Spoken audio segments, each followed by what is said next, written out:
আমরা যে ক্লাস 12 এর ফার্স্ট চ্যাপ্টার পড়ব যেটা সলিড স্টেট কে নিয়ে। বেসিক্যালি স্টেটস অফ ম্যাটার অর্থাৎ পদার্থের বেসিক্যালি তিন রকমের অবস্থা হতে পারে। তার মধ্যে দুটো অবস্থা তোরা ক্লাস 11 এ পড়ে রাখিস, আর ক্লাস 12 এ তোদের ইন্ট্রোডাকশন ঘটে সলিডের সাথে। তো ফার্স্ট সলিড স্টেট আর সেকেন্ড আর থার্ড যেগুলো তোরা অলরেডি পড়াশোনা করে রেখেছিস সেটা হচ্ছে ক্লাস 11 এর লিকুইড স্টেট আর গ্যাসিয়াস স্টেট সম্পর্কে। এই তিনটে টাইপ অফ স্টেট কে নিয়ে পড়াশোনা করতে হয়। মূলত দুটো ডিফারেন্সের উপর ভিত্তি করে আমরা তিনটে ভাগে ভাগ করে দিই। কি কি? এক নাম্বার হচ্ছে মলিকুলার ডিসটেন্স, অর্থাৎ এরা যে স্টেটটা তৈরি করেছে সেই মলিকিউলগুলোর মধ্যে ডিসটেন্স কেমন আছে তার উপর ভিত্তি করে আমরা এই ক্লাসিফিকেশনটা করি, আণবিক দূরত্বের উপর ভিত্তি করে। সলিড স্টেট হলে একটা অণু আর একটা অণুর সাথে খুব কাছাকাছি থাকবে, অর্থাৎ এদের ক্ষেত্রে ডিসটেন্সটা অত্যন্ত কম থাকবে, ডিসটেন্স লো হবে। লিকুইডের যদি কথা বলি তাহলে সেটা মাঝারি মানের হবে, তো আমরা ইন্টারমিডিয়েট লিখছি, মাঝারি মানের ডিসটেন্স হয়ে থাকবে এদের ক্ষেত্রে। সেটা গ্যাসিয়াসের ক্ষেত্রে অণুগুলি ছোটাছুটি করে বেড়ায়, অর্থাৎ ওদের মধ্যে ডিসটেন্স কিন্তু অত্যন্ত দূরত্ব মানে বেশি বেশি হবে, তো আমরা লিখে রাখছি হাই হিসাবে। তো মলিকুলার ডিসটেন্সের উপর ভিত্তি করে আমাদের একটা ফার্স্ট ক্লাসিফিকেশন হচ্ছে, আর সেকেন্ড ক্লাসিফিকেশন হচ্ছে অ্যাট্রাকশনের উপর ভিত্তি করে, কে কাকে কতটা অ্যাট্রাক্ট করছে মলিকুলগুলো তার উপর ভিত্তি করে। সলিড স্টেটে যেহেতু অণুগুলো কাছাকাছি আছে তো যথারীতি আকর্ষণ অনেক বেশি, তো এটা একদম হাই আকর্ষণের হবে। আর যদি আমি লিকুইডের কথা বলি আবার ওরা মাঝারি ধরনের, তো এদের ক্ষেত্রে সেই ইন্টারমিডিয়েটই থাকবে। গ্যাসিয়াস স্টেট যেহেতু দূরত্ব অনেক বেশি, তো এদের কিন্তু আকর্ষণ অনেক কম হবে। তো এইভাবে মলিকুলার ডিসটেন্স এবং অ্যাট্রাকশনের উপর ভ্যারি করে আমরা এদেরকে তিনটে ভাগে ভাগ করে নিয়েছি।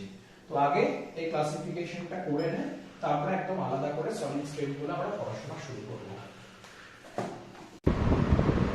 নেক্সট দেখ, আমরা একদম পুরোপুরিভাবে সলিড স্টেট সম্পর্কে পড়াশোনা করব, অর্থাৎ সলিড স্টেটের ফিচারস কি, তার বৈশিষ্ট্য কি, সেসব নিয়ে ডিসকাস করব। লিকুইড বা গ্যাসকে নিয়ে আর কথাবার্তা এখানটায় আমাদের হবে না। তো যদি আমরা সলিড স্টেটের ফিচারস গুলোর কথা বলি, অলরেডি দুটো কথা অলরেডি বলে দিয়েছি। এক, মলিকুলার ডিসটেন্স কম হবে, আর দুই, অ্যাট্রাকশন অনেক বেশি হবে। তো এই দুটো পয়েন্টকে আর এখানটায় বলছি না, ওগুলো যথারীতি বুঝে গেছি। তিন নাম্বার, যেমন গ্যাসের ক্ষেত্রে পড়েছিলাম যে একটা আইডিয়াল গ্যাসের নিজস্ব কোনো আয়তন হয় না, নিজস্ব কোনো আকার হয় না, সলিডের কিন্তু ক্ষেত্রে সেসব বলা যাবে না। সলিডের ক্ষেত্রে কিন্তু একদম স্পেসিফিক, আমরা এখানে কিন্তু স্পেসিফিক শেপ পাবো, সলিডের একটা স্পেসিফিক আকার থাকবে, আকৃতি থাকবে, আয়তন থাকবে, সমস্ত কিছু থাকবে। তো স্পেসিফিক শেপ, ভলিউম, এই সমস্তগুলো পাওয়া যাবে। 4 নাম্বার, আমরা গ্যাসিয়াস স্টেট করতে গিয়ে বলেছিলাম যে পার্টিকেল গুলো ছুটে ছুটে বেড়ায়।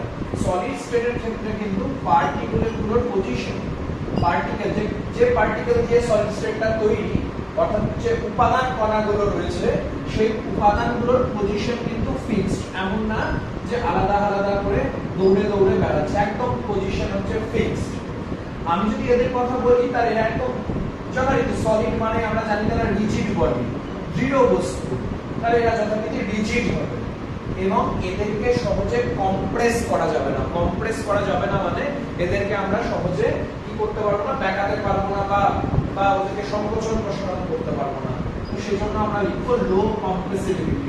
পরীক্ষায় কোশ্চেন থাকতে পারে নিচে কোন ক্যারেক্টারিস্টিকটা সলিড স্টেটের না, তো পরিষ্কার আমরা এইগুলো থাকবে, বাকি যা দেওয়া থাকবে মোটামুটি ভাবে সেগুলোকে আমরা বলবো থাকে না। তো লো কম্প্রেসিবিলিটি এইটা সাধারণত এদের অন্যতম একটা ফিচারস। তো এইগুলো লিখে নাও সলিড স্টেটের ফিচারস বলে। এবার আমরা ক্লাসিফিকেশন অফ সলিড স্টেটটাকে নিয়ে পড়াশোনা করব। নেক্সট দেখ, এবার আমরা সলিড স্টেটের ফিচারস গুলোর পর সলিড স্টেটের ক্লাসিফিকেশনকে নিয়ে পড়াশোনা করব, যে কত ধরনের সলিড থাকতে পারে।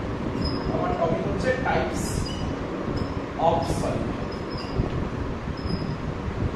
সলিডকে বেসিক্যালি আমরা দুটো ভাগে ভাগ করে দিই। একটা হচ্ছে কেলাসাকার বা ক্রিস্টালাইন, কেলাসাকার বা ক্রিস্টালাইন, আর একটা হচ্ছে অনিয়তকার বা অ্যামোরফাস। এই দুটো ভাগে আমরা সাধারণত সলিডকে ভাগ করে দিই। ক্রিস্টালাইনের ক্ষেত্রে আমরা দেখব একদম লং রেঞ্জ অর্ডার থাকবে, মানে বোঝাচ্ছি লং রেঞ্জ অর্ডার মানে যে পার্টিকেল গুলো দিয়ে ক্রিস্টালাইন সলিডটা তৈরি হবে তাদের মধ্যে একটা স্পেসিফিক দূরত্ব থাকবে। আমরা যেমন পড়াশোনা করি যে প্রেয়ার লাইনে বা যখন আমরা কোথাও দাঁড়াই, তাহলে একদম আমরা একটা স্পেসিফিক দূরত্বে, একটা স্টুডেন্ট আর একটা স্টুডেন্টের থেকে একটা স্পেসিফিক দূরত্বে দাঁড়ায়, দিয়ে সেই মতো করে অ্যারেঞ্জমেন্ট হয়। যদি দেখা যায় যে কোনো সলিডের ক্ষেত্রে পার্টিকেল গুলো সেরকম অ্যারেঞ্জমেন্ট করে আছে, একদম সুবিন্যস্ত একটা বিন্যাস তৈরি করেছে, তাহলে তারা ক্রিস্টালাইনের মধ্যে পড়বে বা কেলাসাকারের মধ্যে পড়বে। কিন্তু অ্যামরফাসের ক্ষেত্রে ওরকম কোনো কিছু হবে না, তাই এদের ক্ষেত্রে আমরা শর্ট রেঞ্জের অর্ডার পেয়ে থাকবো অ্যামরফাসের ক্ষেত্রে। আমি যদি ক্রিস্টালাইনের কথা বলি, তাহলে এদের ক্ষেত্রে মেল্টিং পয়েন্টটা একটা স্পেসিফিক হবে। কোন একটা ক্রিস্টালাইন সলিড হয়তো 500 ডিগ্রি সেন্টিগ্রেডেই গলে, কথার কথা বলছি, অর্থাৎ 500 ডিগ্রিতেই গলবে, অর্থাৎ এদের ক্ষেত্রে একটা স্পেসিফিক মেল্টিং পয়েন্ট বা বয়েলিং পয়েন্টের আমরা জায়গা পাবো। কিন্তু যদি এটা আমরা অ্যামরফাসে চলে যাই, তাহলে সেটাকে আমরা এরকম স্পেসিফিক বলতে পারবো না, ওখানে একটা রেঞ্জ থাকবে। হয়তো অ্যামরফাস সলিডটা 30 ডিগ্রি থেকে 50 ডিগ্রি এতে হয়তো গলবে, অর্থাৎ এটা রেঞ্জ হবে, স্পেসিফিক ভ্যালু পাবো না। এখানে একটা রেঞ্জ ভ্যালু পাবো মেল্টিং পয়েন্ট বা বয়েলিং পয়েন্টের, মেল্টিং পয়েন্ট বা বয়েলিং পয়েন্টের একটা রেঞ্জ ভ্যালু পাবো। যদি আমি কথা বলি ক্রিস্টালাইন সলিডের ক্ষেত্রে, তাহলে এদের ক্ষেত্রে আমরা দেখব যে এরা অ্যানআইসোট্রপিক ইন নেচার হয়। এই অ্যানআইসোট্রপিক কথার অর্থ কি, এদিকটাও একই রকম ভাবে লিখে নিচ্ছি, এরা আইসোট্রপিক ইন নেচার হয়। আইসোট্রপিক মানে হচ্ছে আমরা যে জানি তিনটে ডিরেকশন আমরা পড়াশোনা করি, X axis, Y axis, Z axis, তিনটে ডিরেকশন সেটা যদি ফিজিক্যাল প্রপার্টি সেম থাকে, তাহলে তাকে আমরা আইসোট্রপিক নাম দিয়ে ডেকে থাকি। যদি দেখি ফিজিক্যাল প্রপার্টি গুলো সমস্ত ডিরেকশনে same, physical property is same in every direction, যদি প্রত্যেকটা ডিরেকশনে ফিজিক্যাল প্রপার্টি সেম থাকে, তাহলে তারা আইসোট্রপিক। কিন্তু ক্রিস্টালাইনের ক্ষেত্রে ফিজিক্যাল প্রপার্টি ডিরেকশন চেঞ্জ করলে আলাদা আলাদা হবে, সেই কারণে এদেরকে আমরা অ্যানআইসোট্রপিক ইন নেচার বলতে পারি। এই তিনটে নেই এবং তারপরে নেক্সট পার্থক্য দেখ। 4 নম্বর পার্থক্য দেখ, এদের এক্সাম্পল নিয়ে।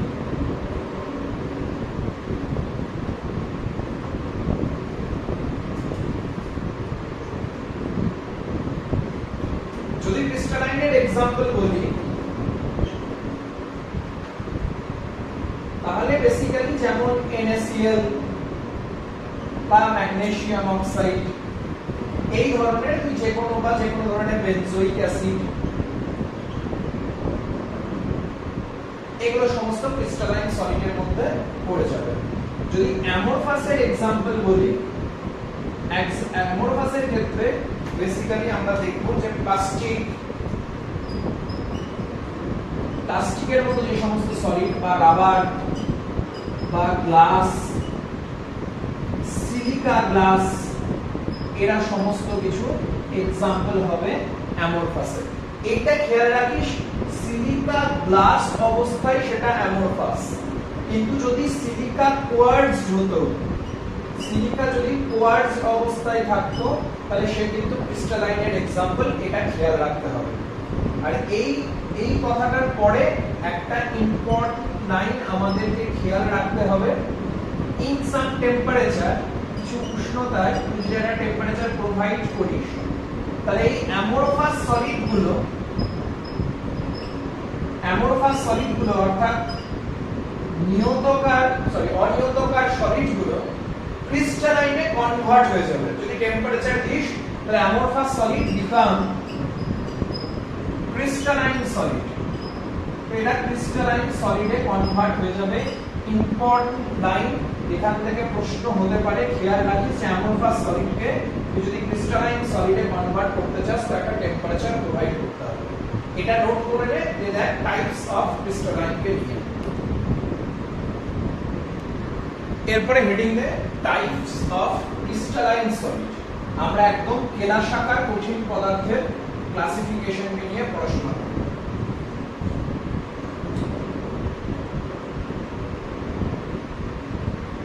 আমাদের হেডিং হচ্ছে টাইপস অফ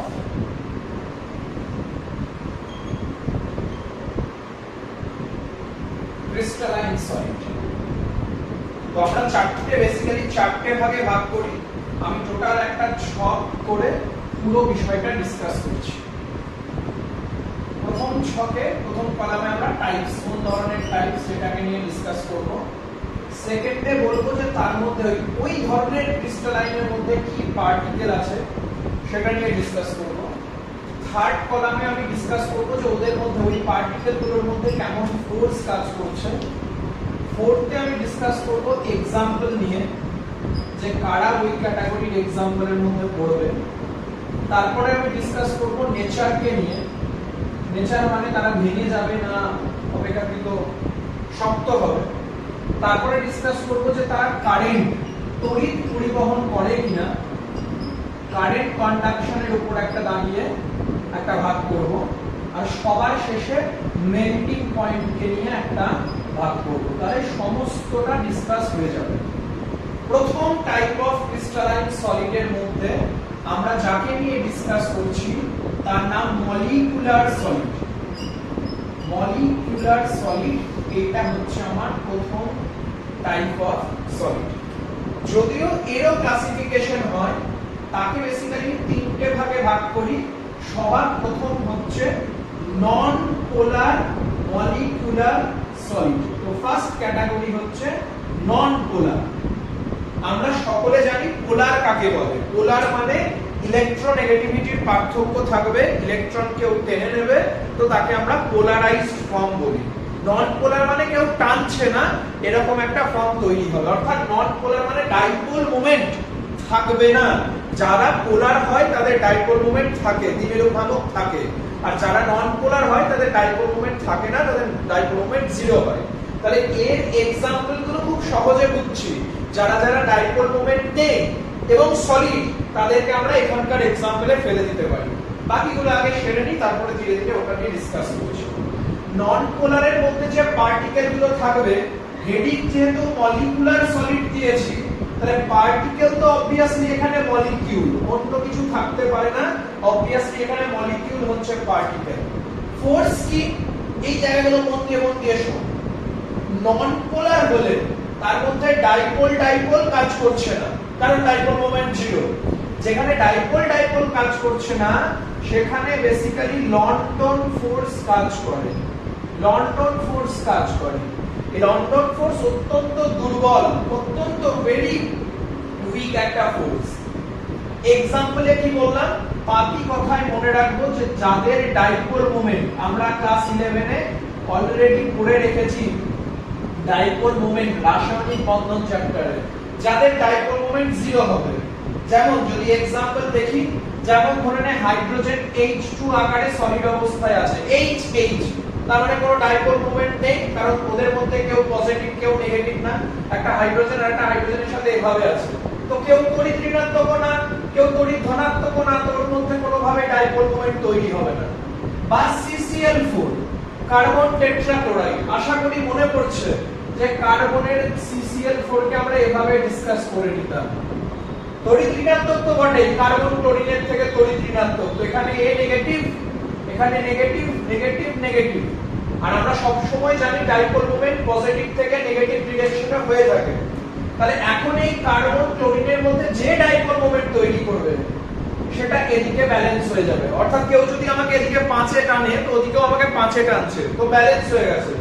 উপরে যদি আমাকে কেউ 5-এ টানে, পজিটিভ থেকে নেগেটিভের দিকে বলেছি, 5-এ যদি টানে তো নিচেও আবার আমাকে 5-এ টানছে, তো সব মিলিয়ে আমার অবস্থা কোনো চেঞ্জ হচ্ছে না, ডাইপোল মোমেন্ট জিরো থাকছে।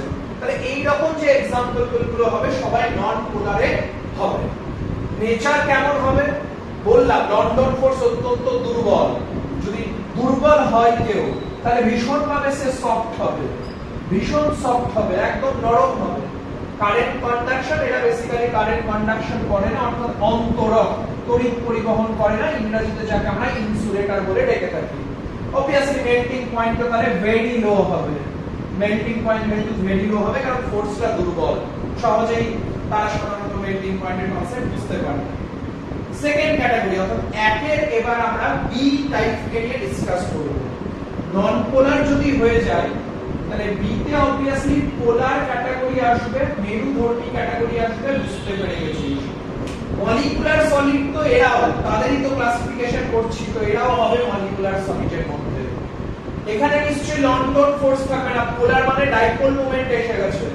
ডাইপোল মোমেন্ট এসে গেলে আমরা যথারীতি বলতে পারি ডাইপোল মোমেন্ট বা ডাইপোল ফোর্স এদের মধ্যে কাজ করবে। এদের ক্ষেত্রে আমরা যে ফোর্সটার কথা বলবো সেটা হচ্ছে ডাইপোল ফোর্স এদের ক্ষেত্রে কাজ করছে।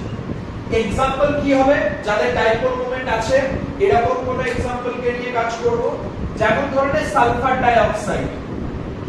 কার্বন ডাইঅক্সাইড রৈখিক হয়, লিনিয়ার হয়, তাই ওদের ক্ষেত্রে ডাইপোল মোমেন্ট 0 থাকে। কার্বন ডাইঅক্সাইড যদি সলিড ফর্মে থাকে এরকম দেখতে হয়, তো কার্বন এদিকে অক্সিজেন যতটা টেনছে এদিকেও ততটা টেনে নেয়, তো কার্বন ডাইঅক্সাইড এই দিকে পড়বে, নন পোলার।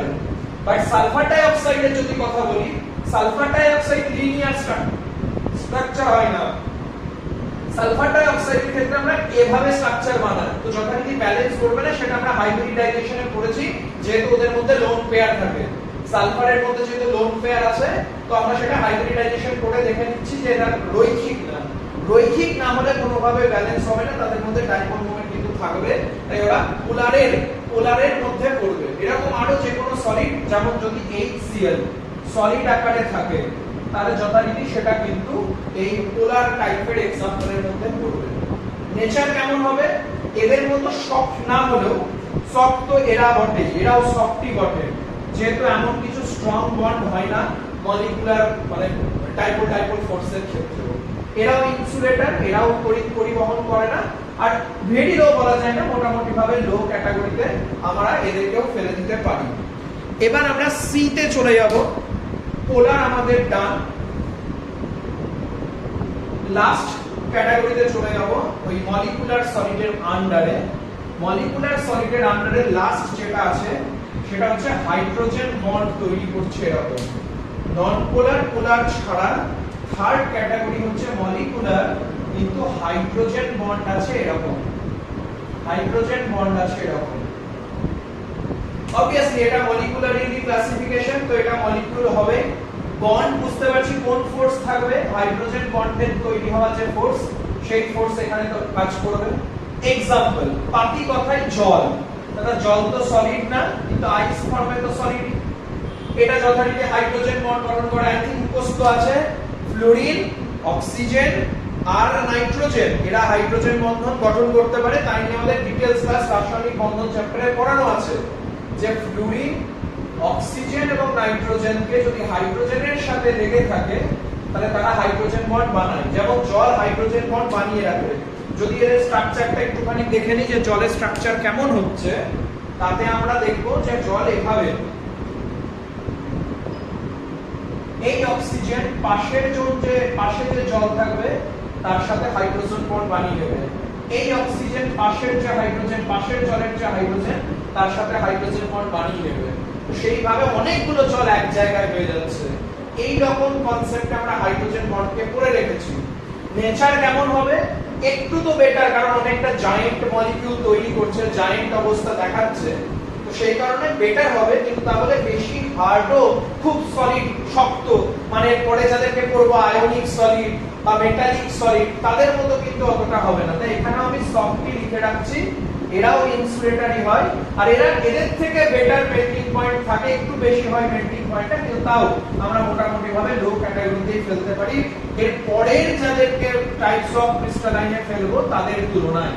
এই তিনজনের মধ্যে যদি ক্লাসিফিকেশন করি তাহলে হাইড্রোজেন বন্ডটা স্ট্রং, পোলারটা মাঝারি, আর নন পোলারটা একদম দুর্বল ফোর্স নিয়ে আছে, সেইটা খালি খেয়াল রাখিস। তাহলে এদেরকে হাই বলতে পারবো না, এরা যথেষ্ট লো ক্যাটাগরিতেই থাকে বাকিদের তুলনায়, অর্থাৎ মলিকুলার সলিডের পরের যে সলিডগুলোকে নেব তাদের তুলনায়। নোট বানিয়ে তারপরে সেকেন্ড টাইপ অফ সলিডকে দেখবে।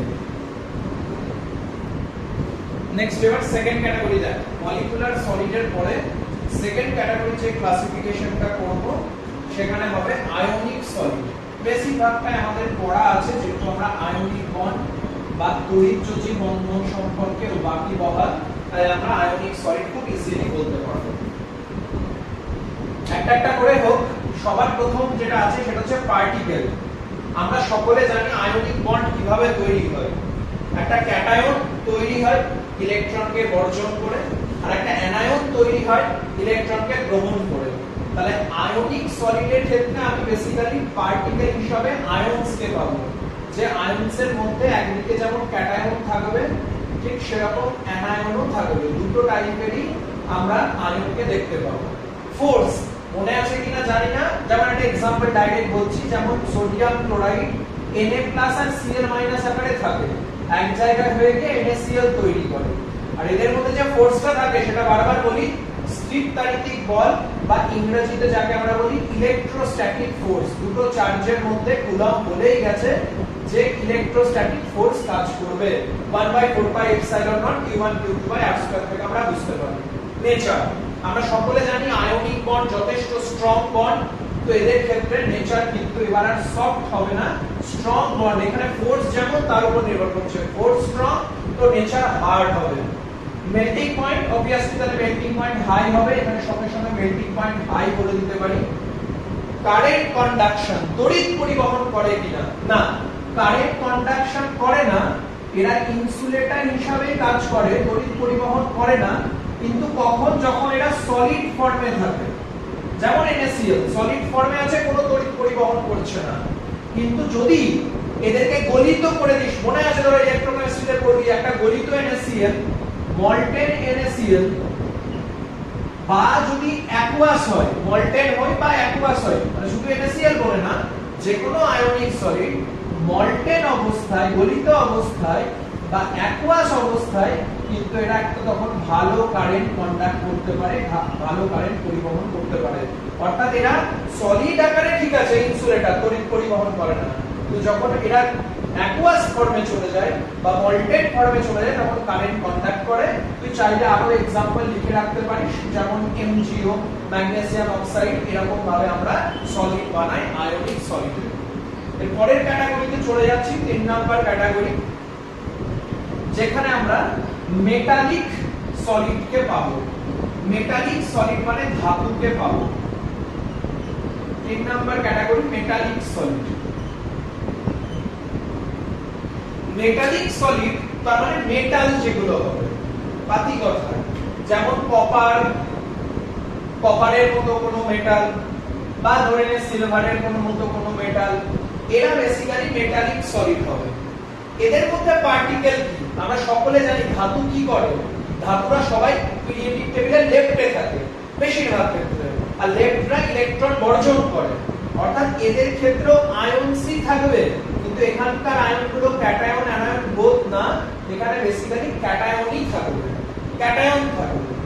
তুই যদি মনে করিস এখানকার নেচার লিখবি, তো সোনা শক্ত, অবশ্যই শক্ত, হার্ড, কিন্তু এটাও ঠিক যে এদেরকে পেটানো যেতে পারে। আমরা সোনাকে পিটিয়ে পিটিয়ে নানান রকম ফর্ম বানাই, তাহলে এদেরকে কিন্তু শক্ত কিন্তু পেটানো যায়, অর্থাৎ বাঁকানো যায়, কয়েল বানাতে পারি, হবে। কিন্তু এদের ক্ষেত্রে NaCl এর মতো যে সমস্ত হার্ড গুলো, তারা কিন্তু একদম দৃঢ়ভাবে থাকে, তাদেরকে ওরকম তুই কয়েল বানাতে পারবি না। তো দুটো হার্ডের মধ্যে পার্থক্যটা খেয়াল রাখিস, যেটা বললাম।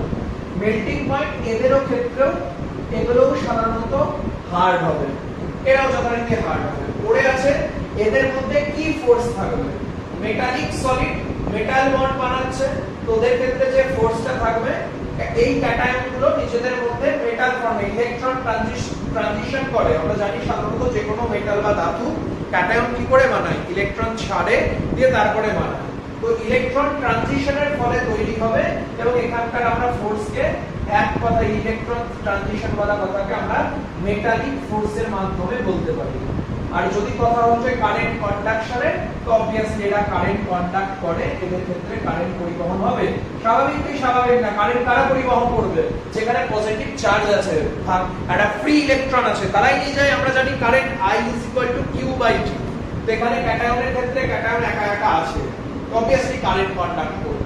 এখানে ক্যাটায়নের সাথে অ্যানায়নও ছিল, ব্যালেন্স হয়ে গেছিল, প্লাস মাইনাস বোথ ছিল, ব্যালেন্স হয়ে গেছিল, তাই ওরা কারেন্ট কন্ডাক্ট করতে পারেনি। বাট এখানে তো ক্যাটায়ন আছে, Cu2+ আছে, কোনদিন দেখি না Cu নেগেটিভ, তো Cu2+ হতে পারে, Ag+ হতে পারে। এই যে একটা ইলেকট্রন বা দুটো ইলেকট্রন বেরিয়ে গেল, ফ্রি ইলেকট্রন হয়ে গেল, তো ওরা অবভিয়াসলি কারেন্ট কন্ডাক্ট করবে। নোট বানিয়ে নে, এবং তারপরে 4 নাম্বার অর্থাৎ কোভ্যালেন্ট সলিড বা নেটওয়ার্ক সলিডকে নিয়ে পড়াশোনা করব। নেক্সট এবার 4 নাম্বার ক্যাটাগরি, আমাদের एग्जांपलটা একটু বড় হবে, সেজন্য আমি মুছে বুঝতে করছি এই দুটোকে একটা এক্সট্রা লিখে না, যেটা কথাটা বলছিলাম যে হার্ড এবং এদিকে পেটানো যায়, হার্ড এন্ড ভেরিয়েবল, কারণ এদিকে কয়েল বানানো যায়। আর এদের ক্ষেত্রে পেটানো যায় না, এটা শক্ত থাকে, তো এটা ব্রিটল, দৃঢ়, বাংলায় দৃঢ়, ব্রিটল বা রিজিড অবস্থায় থাকে, পেটানো যাবে না। আর এদের ক্ষেত্রে ভেরিয়েবল। তো নেক্সট এবার আমাদের ফোর্থ এবং লাস্ট ক্যাটাগরি, যেটাকে আমরা বলি কোভ্যালেন্ট সলিড অর্থাৎ সমযোজী। এদের আরেকটা নাম হচ্ছে নেটওয়ার্ক। কেন সেটা বোঝাচ্ছি, কোভ্যালেন্ট সলিড বা নেটওয়ার্ক সলিড। ডাইরেক্ট এক্সাম্পলে আগে তাহলে বুঝতে সুবিধা হবে। আমি আপাতত আগের যেগুলো ছিল সেগুলোকে মুছে দিই। সবার প্রথমে এক্সাম্পলে দেখ, যেমন সিলিকা, একটু আগে আমি বলছিলাম সিলিকা যদি গ্লাস হয় তাহলে তারা অ্যামোরফাস, কিন্তু সিলিকা যদি কোয়ার্টজ অবস্থায় থাকে তাহলে তারা ক্রিস্টালাইন হয়। আর এখানে আমি ক্রিস্টালাইনেরই ক্লাসিফিকেশন করছি, তো পাশে কোয়ার্টজ শব্দটা লিখে রাখা জরুরি। এবার এই সিলিকা SiO2 একজন না অনেকজন কোভ্যালেন্ট বন্ড দ্বারা যুক্ত হয়ে একটা নেটওয়ার্ক তৈরি করে, অনেকগুলো সিলিকা সিলিকা সিলিকা সিলিকা মিলিয়ে, সেজন্য এদেরকে আমরা নেটওয়ার্ক সলিড বলছি। যেমন কার্বন, অনেকগুলো কার্বন মিলে হয়তো ডায়মন্ড বানিয়েছে, অনেকগুলো কার্বন মিলে হয়তো গ্রাফাইট বানিয়েছে। এই ধরনের एग्जांपल গুলো সাধারণত কোভ্যালেন্ট টাইপের চলে আসবে। পার্টিকেলের যদি কথা বলা হয় তাহলে পার্টিকেল এখানে যথারীতি আমরা কি দেব, যে কোভ্যালেন্ট বন্ডের সময় যে কেউ বেসিক্যালি পার্টিকেল হতে পারে, তো এখানে আমি আলাদা করে কিছু বলছি না, পার্টিকেলসই লিখে রাখছি আর কিছুই না। এরাই অণুগুলো সাধারণত পার্টিকেল হিসেবে কাজ করছে। এখানে আয়ন টায়নের কনসেপ্ট হয় না। বন্ড অবভিয়াসলি কোভ্যালেন্ট বন্ড, সমযোজী কোভ্যালেন্ট বন্ড হবে, সমযোজী বন্ধন হবে। নেচার বলেছি নেটওয়ার্ক তৈরি করছে বিরাট বড়, বা ডায়মন্ড দেখেই বুঝতে পারছিস যে এদেরকে তো সহজে ভাঙা টাকা যাবে না, অর্থাৎ এরা কিন্তু ভীষণ হার্ড হবে, এরা কিন্তু সফট না, এরা কিন্তু ভীষণই হার্ড হবে। কারেন্ট কন্ডাকশন অবভিয়াসলি ইনসুলেটর হবে, কারেন্ট তো পরিবহন করে না, ইনসুলেটর হবে এরা। তবে হ্যাঁ একটা এক্সেপশন আছে, ছোটবেলা থেকে পড়ে আসছি, সেটা হচ্ছে গ্রাফাইট। গ্রাফাইট কিন্তু কারেন্টকে কন্ডাক্ট করে, তো এই এক্সেপশনটা মনে রাখতে হবে। বেসিক্যালি যে কোনো কোভ্যালেন্টরা ইনসুলেটর হয়, কিন্তু গ্রাফাইট কিন্তু কন্ডাক্ট কারেন্ট, এরা কিন্তু কারেন্টকে কন্ডাক্ট করে, এটা মনে রাখতে হবে। মেল্টিং পয়েন্ট অবভিয়াসলি হাই হবে, হাই মেল্টিং পয়েন্ট মানে নেটওয়ার্ক হয়ে গেছে, তো অবভিয়াসলি হাই মেল্টিং পয়েন্ট হবে। এইবারই তোর প্রশ্নটা যেখানটায় তুই আটকাবি সেটা হচ্ছে কেমিক্যাল বন্ডিং চ্যাপ্টারে তুই পড়েছিস গলনাঙ্ক স্ফুটনাঙ্ক সমযোজী বন্ধনের তুলনায় তড়িৎযোজী বন্ধনের বেশি হয়। তুই পড়ে থাকবি এই কথাটা। কি পড়েছিস কোভ্যালেন্ট বন্ড এর তুলনায় আয়নিক বন্ডের মেল্টিং পয়েন্ট বা গলনাঙ্ক বেশি হয়। কিন্তু কোশ্চেনটা ভালো করে পড়বি যে কি আছে, আয়নিক বন্ড আছে নাকি আয়নিক বা কোভ্যালেন্ট সলিড আছে। যদি কথা ওঠে কোভ্যালেন্ট সলিড আর আয়নিক সলিডের মধ্যে, তখন যদি প্রশ্ন ওঠে তাহলে কিন্তু কোভ্যালেন্ট সলিডের গলনাঙ্ক বেশি। আয়নিক সলিড ঠিক আছে স্ট্রং বন্ড, কিন্তু একজনাই থাকে, NaCl স্ট্রং বন্ড কিন্তু একজনাই আছে। কিন্তু যখন কোভ্যালেন্ট আয়নিক বন্ডের মতো, হয়তো আয়নিক বন্ডের মতো অতটা বন্ধন ভালো না, দুর্বল বন্ধন, কিন্তু অনেকজন একসাথে থাকে, নেটওয়ার্ক তৈরি করে। তাই সেই জন্য আমি কিন্তু বলবো কোভ্যালেন্ট যদি সলিড বলেন তার কিন্তু বেশি হবে, আয়নিক বন্ড বল বা আয়নিক সলিড বল যা বলে ডাকিস না কেন, তাদের তুলনায় কিন্তু বেশি হবে।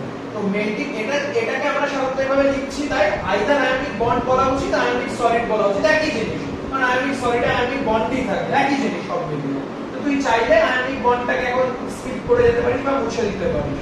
মোট কথা কোভ্যালেন্ট সলিড হলে সবচেয়ে বেশি, আয়নিক সলিডের থেকেও বেশি কোভ্যালেন্ট বন্ডটা সেটা দুর্বল হয়, একটা কোভ্যালেন্ট বন্ড কিন্তু দুর্বল হবে। এই ব্যাপারটা মাথার মধ্যে নোট রাখিস, এটাকে লিখে নে, তারপরে দেখ। এবার যা পড়াশোনা করলাম তার থেকে দু একটা ছোট ছোট এক্সট্রা ইনফরমেশন গুলো আমরা দেখে নিই, এক জায়গায় করে নিই, তারপর আমরা নতুন জিনিস পড়াশোনা করব।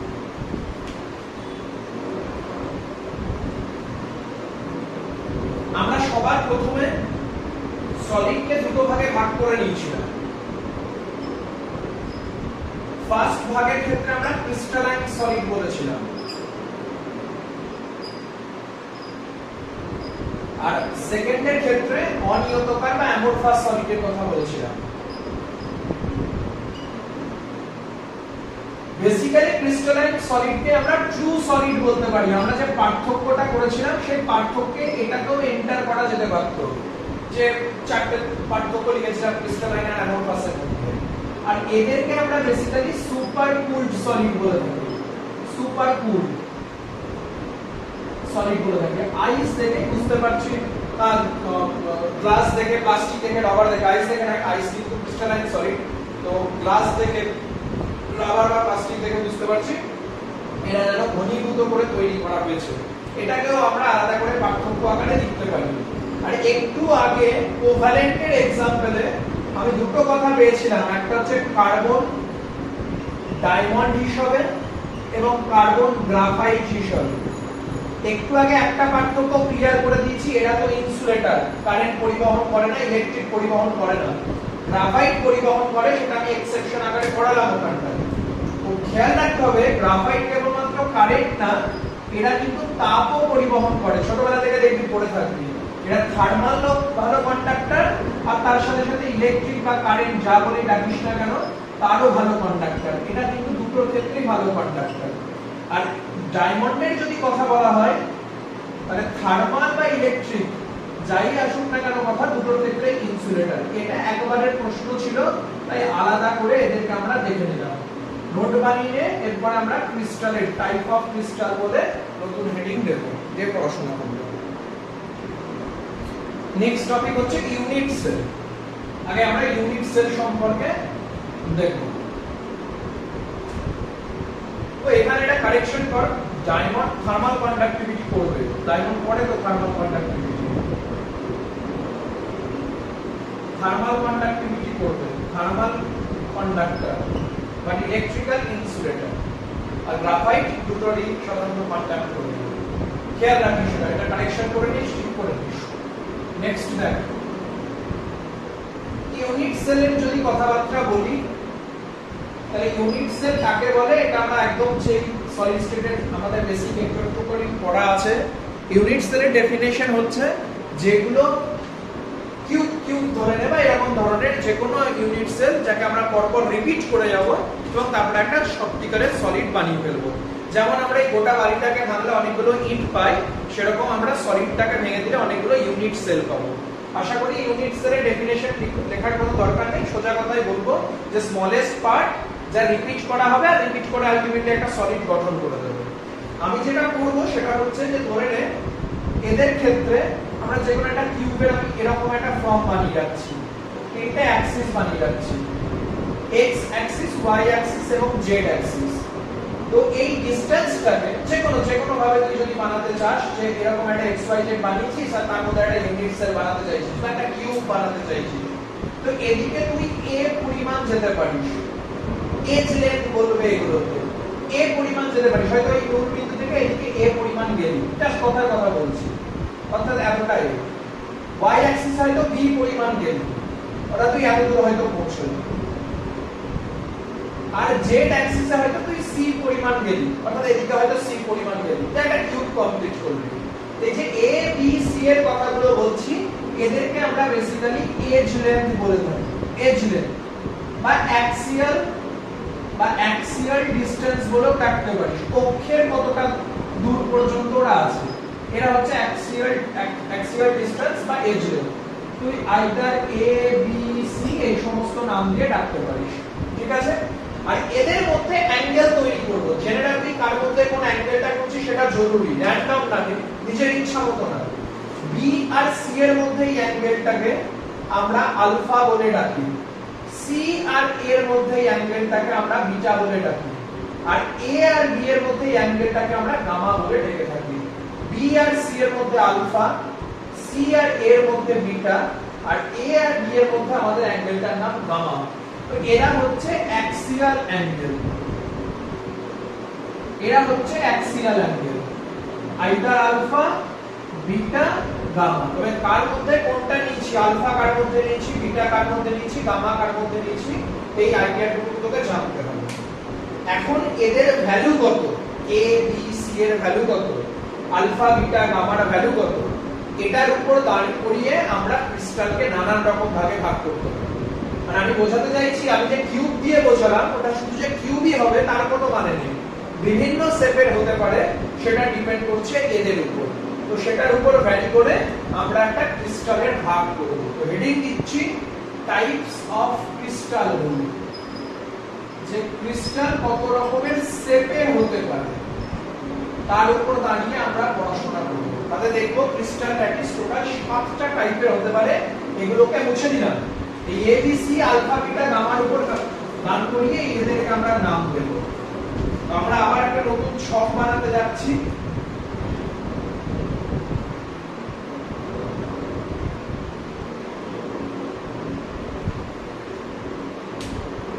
প্রথম হচ্ছে টাইপস অফ ক্রিস্টালের মধ্যে প্রথম হচ্ছে নেম, সেকেন্ড হচ্ছে যে অ্যাক্সিয়াল ডিসটেন্সের কথাটা বলছিলাম, সেই অ্যাক্সিয়াল ডিসটেন্সের মধ্যে রিলেশন কেমন একটু আগে এবিসি। থার্ড কথা হচ্ছে অ্যাক্সিয়াল অ্যাঙ্গেল, অর্থাৎ আলফা বিটা গামার মধ্যে সম্পর্ক কেমন। আর লাস্ট কথা হচ্ছে কত টাইপের ইউনিট সেল আছে, বা যেটাকে আমরা এক কথায় ব্র্যাভিস ল্যাটিস বলে ডেকে থাকি। ব্র্যাভিস ল্যাটিস বা কতটা ইউনিট সেল সাধারণত আছে, কতটা ইউনিট সেল আছে সেগুলোর উপর দাঁড় করিয়ে আমরা এদেরকে আমরা ক্লাসিফিকেশন করব। ফার্স্ট যার নামটা আমি লিখছি সেটা হচ্ছে কিউবিক। ফার্স্ট হচ্ছে কিউবিক। সেকেন্ড, আগে আমি প্রত্যেকটা 7টা টাইপ হবে এরকম, তো 7 জনের নাম আমরা আগে লিখে নিই, তারপরে পরেরটাতে এগোবো। সেকেন্ড হচ্ছে হেক্সাগোনাল। সেকেন্ডে আমরা ব্যবহার করব, সিকোয়েন্স ভুল করবি না, সিকোয়েন্স ভুল করলে এগুলো কিন্তু চেঞ্জ হয়ে যাবে। কিউট্রমা, আমি আগে ট্রিক্সটা খেয়াল করে নিই, ট্রিক্সটা লিখে নিই, তাহলে আমার এগুলোকে সাজাতে একদম সহজ লাগবে। আমি যে ট্রিক্সটা ফলো করব এখানে সেটা হচ্ছে কিউট্রমা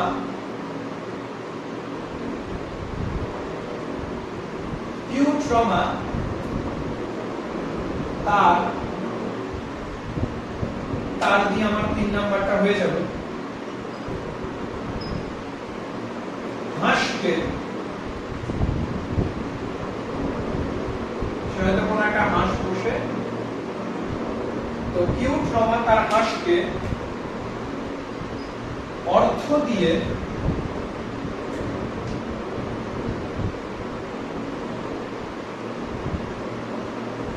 দিয়ে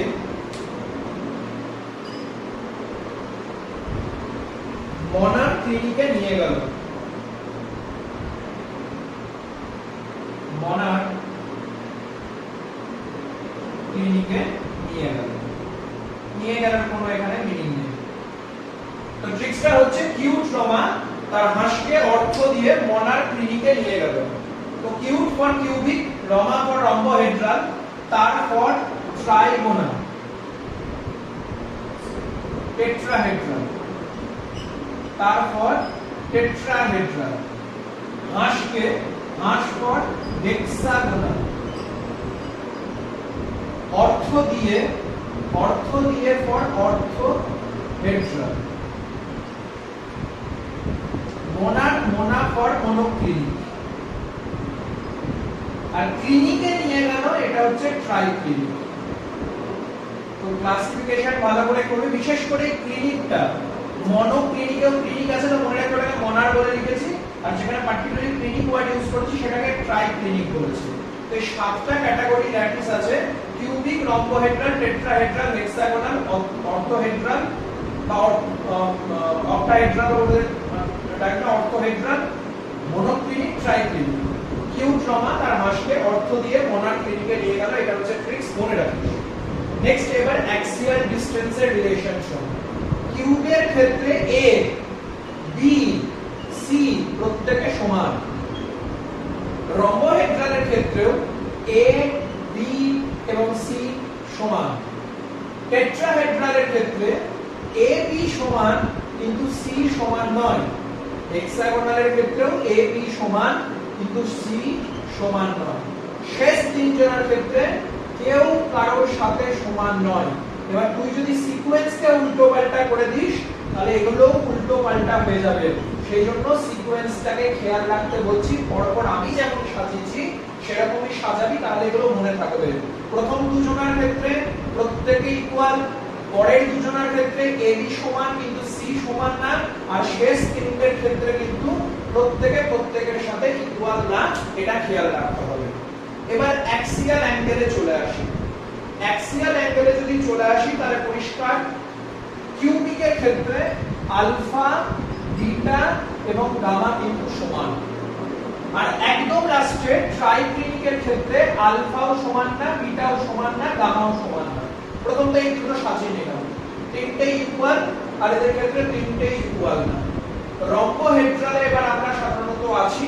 রম্বোহেড্রালের ক্ষেত্রে দেখব আলফা আর বিটা একে অপরের সাথে সমান কিন্তু গামা সমান নয়। অর্থাৎ কিউবিক আর রম্বোহেড্রালের মধ্যে পার্থক্যটা বোঝো, এবিসি দুটো ইকুয়াল ছিল, বাট এখানে গিয়ে তারা চেঞ্জ হয়ে গেল।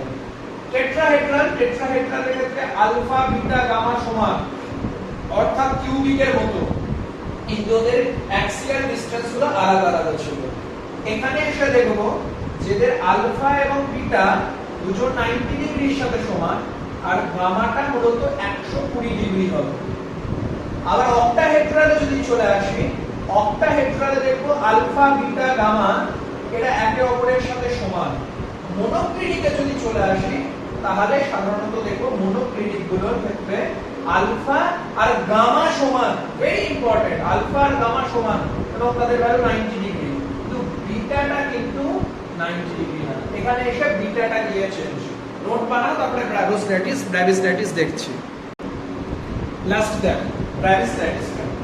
ব্রাভিস্ট্যাটিসের জন্য একটা মোবাইল নাম্বার মনে রাখবো, সেটা হচ্ছে এখানে তিনটে টাইপের ব্রাভিস্ট্যাটিস হবে। এখানে 1 2 3 1 2 1 4 2 1, এইটা হবে আমাদের সব মিলিয়ে ব্রাভিস্ট্যাটিসের সংখ্যা।